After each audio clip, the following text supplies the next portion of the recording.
Hi అండి, ఈరోజు మనం మొగలి పువ్వు గురించి తెలుసుకుందాం.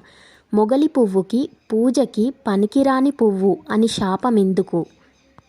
పురాణాల ప్రకారం బ్రహ్మదేవుడు, విష్ణువు శివలింగం ముందు భాగం బ్రహ్మదేవుడు చూసి రావాలని, విష్ణువు శివలింగం చివరి భాగాన్ని చూసి రావాలని పందెం వేసుకుంటారు. దేవతల సాక్షిగా శివలింగాన్ని చూడడానికి బయలుదేరుతారు.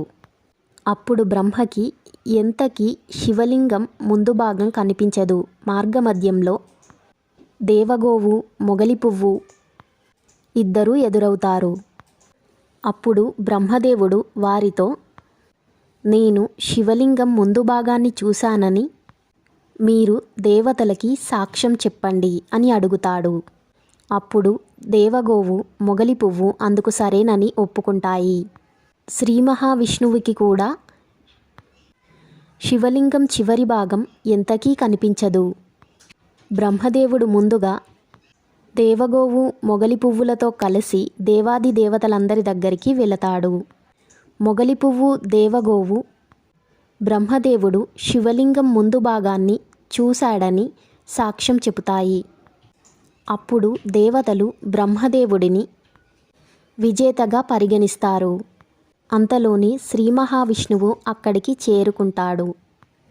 అప్పుడు ఆకాశవాణి దేవగోవు, మొగలి పువ్వు అబద్ధపు సాక్ష్యం చెప్పాయని దేవతలకు చెబుతుంది.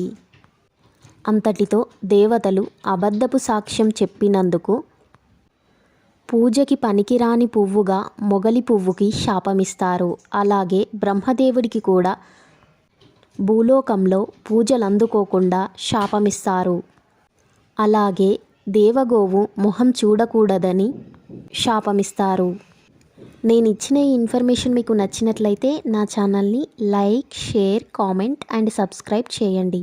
అలాగే మరెన్నో ఇలాంటి ఇంట్రెస్టింగ్ విషయాల కోసం నా ఛానల్ని ఫాలో అవ్వండి. Thank you for watching.